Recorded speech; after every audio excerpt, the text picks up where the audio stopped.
Hello student, मैं हृदय SCG institute से आज बेटा पीवाईक्यू करने वाले हैं चैप्टर लाइट के क्लास 10 साइंस। पहला क्वेश्चन बेटा 2013 और 14 में आया हुआ है कि डिफाइन स्फेरिकल मिरर। तो स्फेरिकल मिरर क्या होता है? तो देखो क्या होता है स्फेरिकल मिरर। अगर आपसे बात करी जा रही है कि भाई मान लो मेरे पास कोई भी मिरर है जिसको हम क्या नाम है कॉनकेव भी बोल रहे हैं या कॉन्वेक्स भी बोल रहे हैं, जो सरफेस जहां पर रिफ्लेक्शन हो रहा है, ठीक है, उस सरफेस को हम क्या बोल देंगे कि वो एक तरह से मिरर की तरह बिहेव करेगा और वो किस में होना चाहिए बेटा? स्फेरिकल शेप में होना चाहिए, ठीक है। स्टेट इट्स टू टाइप, दो टाइप कौन कौन से होते हैं? कॉनकेव और कॉन्वेक्स, ठीक है, उनको हमें डिफाइन करना है। तो कॉनकेव मैंने आप लोगों को बताया था इस तरह से होता है बेटा, ठीक है। तो कॉनकेव जो होगा बेटा वो इनवर्ड होगा, इसकी जो रिफ्लेक्टिंग सरफेस होगी वो ये वाली होती है, ठीक है। और सिमिलरली क्या होगा कॉन्वेक्स की अगर मैं बात करूं बेटा, तो इसकी जो आउटवर्ड होता है, इसकी जो रिफ्लेक्टिंग सरफेस होगी वो आउटवर्ड होगी, ठीक है। ये आपको अपनी लैंग्वेज में लिखना है। अगर इसके नोट्स चाहिए तो कमेंट सेक्शन में बताना, इसके नोट्स भी मैं प्रॉपर तरीके से बना के शॉर्ट वीडियो में डाल दूंगा। अगला क्वेश्चन है बेटा जो कि 2014 और 2016 में पूछा गया है कि पोल क्या होता है। अगर कोई भी स्फेरिकल मिरर है तो स्फेरिकल मिरर कुछ इस तरह से होगा, उसका कोई भी कहीं पर भी सेंटर, केंद्र क्या कहलाया जाता है बेटा? पोल कहलाया जाता है। अगर बात करी जा रही है बेटा प्रिंसिपल एक्सिस की, तो प्रिंसिपल एक्सिस क्या होती है? जो पोल और सेंटर ऑफ कर्वेचर से पास हो रही होती है। क्लियर हो गई है? बात करी जा रही है centre of curvature. Centre of curvature क्या होता है? जिस पॉइंट से पूरा स्फेरिकल मिरर जो है बना हुआ है। मान लो अगर मैं बात करूं आप लोगों से, मान लो ये सेंटर है, तो यहां से ये पूरा का पूरा क्या है? एक स्फीयर बना हुआ होगा जिसको मैंने यहां से काट दिया है और एक मिरर के रूप में इसको ले लिया है। क्लियर हो गई है ये बात, ठीक है। प्रिंसिपल फोकस, प्रिंसिपल फोकस क्या होता है बेटा कि ये प्रिंसिपल एक्सिस एक पॉइंट होता है जो प्रिंसिपल एक्सिस पर होता है, जहां से कोई भी लाइट रे जो प्रिंसिपल एक्सिस से पैरेलल जा रही है और कहां पर मीट होती है बेटा? वो फोकस पर मीट होती है। क्लियर हो गई ये बात, ठीक है। बहुत इंपॉर्टेंट क्वेश्चन था।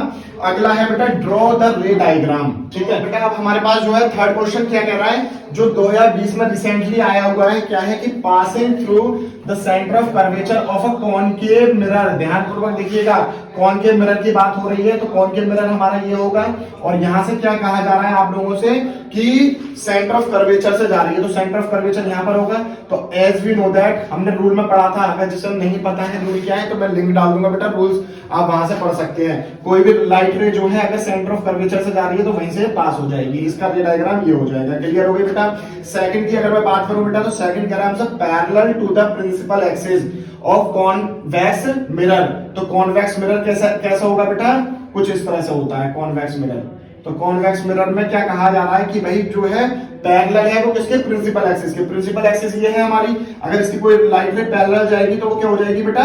डाइवर्ट हो जाती है और पीछे जाके फोकस पर मिल जाती है। ये वाली बात क्लियर हो गई। थर्ड की अगर बात करें, is passing through the focus of concave mirror. अगर कोई भी लाइट रे जो है कॉनकेव मिरर, पहले तो कॉनकेव मिरर बना देता हूं बेटा, और कहां से पास हो रही है बेटा?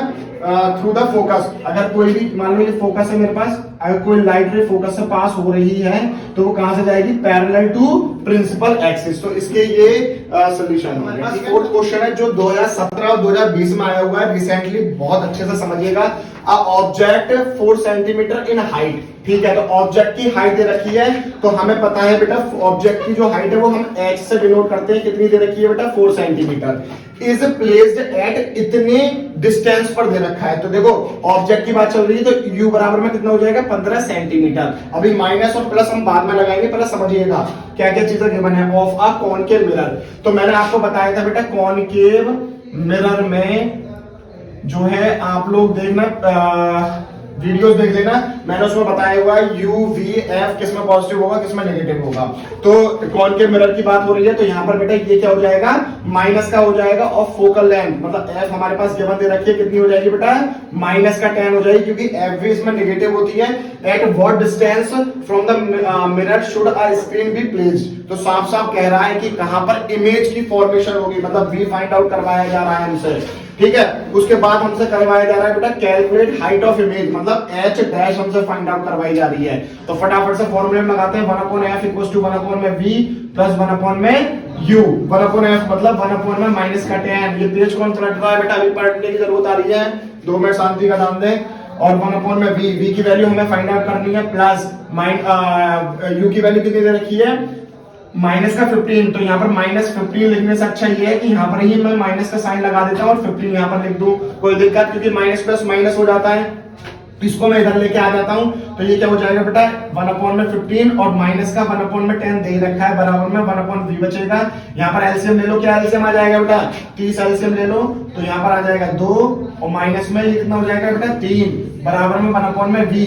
तो v की जो वैल्यू आ जाएगी वो कितनी आ जाएगी बेटा, यहाँ पर बचेगा माइनस का 1 मतलब 1/v और माइनस का 1/30। तो v की वैल्यू कितनी आ गई बेटा माइनस का 30 सेंटीमीटर। ठीक है, अब जल्दी से 2 मिनट और देख लो बस, हमें क्या निकालना है बेटा हाइट निकालनी है। तो m बराबर में क्या होता है h डैश अपॉन में h बराबर में माइनस b अपॉन में u होता है। ठीक है, तो हम इन दोनों को इक्वल रख लेंगे, h डैश हमें फाइंड आउट करना है, तो h डैश की जगह h डैश, h की वैल्यू कितनी दे रखी है 4 दे रखी है, बराबर में माइनस v की वैल्यू कितनी आई है 30 आई है, तो माइनस माइनस प्लस हो जाएगा, अपॉन में u की वैल्यू कितनी थी बेटा माइनस का 15 दूनी 30, तो h डैश कितना आ गया बेटा हमारे पास 4 दूनी 8, लेकिन माइनस का आ रहा है, आंसर चेक कर लो बेटा कितना आ रहा है माइनस का 8 सेंटीमीटर आएगी। ठीक है, तो ये इसका आंसर हो जाएगा। तो बेटा हमारे पास नेक्स्ट क्वेश्चन है, define power of lens and right it's SI unit. बेटा आपने बहुत जगह देखा होगा, बहुत ज्यादा इंपॉर्टेंट है, 2011, 12 और 2015 में भी आया हुआ है। होता क्या है बेटा power of lens reciprocal of focal length, मतलब P बराबर में होता है कि फोकल लेंथ का रेसिप्रोकल, रेसिप्रोकल का मतलब होता है 1/, में। ठीक है, reciprocal of focal length of a lens expressed in metre is called power of that lens. तो ऐसा यूनिट क्या हो जाती है बेटा डायोप्टर हो जाती है, और 1 डायोप्टर में क्या होता है बेटा 1 मीटर -1। कैसा होगा देखो यहां से समझना कि 1/, में फोकल लेंथ किसमें होती है सेंटीमीटर या मीटर में होगी, मान लो मीटर में, मान लो लेट्स सपोज जब ये ऊपर जाएगा तो क्या हो जाएगा मीटर -1 हो जाएगा। तो पावर की जो ऐसा यूनिट होती है डायोप्टर होगी, और डायोप्टर किसके बराबर होता है मीटर -1 के। क्लियर हो गई। नेक्स्ट क्वेश्चन बहुत ज्यादा इंपॉर्टेंट है, देखो बेटा 2011, 12, 14, 16 और 20 में भी आया हुआ है, तो इनको हमें कंप्लीट करना है। एज वी नो दैट अगर कोई लाइट रे जो है फोकस से जा रही है तो वो कहां से पास होगी बेटा पैरेलल टू प्रिंसिपल एक्सिस होती है। ठीक है, तो इसका जो रे डायग्राम बनेगा वो इस तरह से बनेगा। अब कोई लाइट रे जो है ये कौन सा मिरर है हमारे पास कॉन्वेक्स मिरर है, तो ऐसा करके आएगी, तो वो कैसे जाएगी बेटा पैरेलल टू प्रिंसिपल एक्सिस होते हुए जाएगी। ठीक है, अब देखो यहाँ पर क्या होता है बेटा पोल होता है। ठीक है, तो कॉन्वेक्स मिरर में भी और कॉनकेव मिरर में भी अगर कोई पोल पर लाइट रे गिरती है तो वो सेम एंगल से बाहर चली जाती है, मतलब एंगल आई बराबर में क्या हो जाएगा बेटा एंगल आर हो जाता है। तो इसके जो रे डायग्राम बनेंगे वो इस तरह से होंगे। यहाँ तक वीडियो आपको अच्छी लगी हो, ऐसे क्वेश्चन और चाहिए बेटा तो कमेंट सेक्शन में बताएं, लाइक करें वीडियो, कमेंट करें, शेयर करें और सब्सक्राइब करें चैनल को। राधे राधे।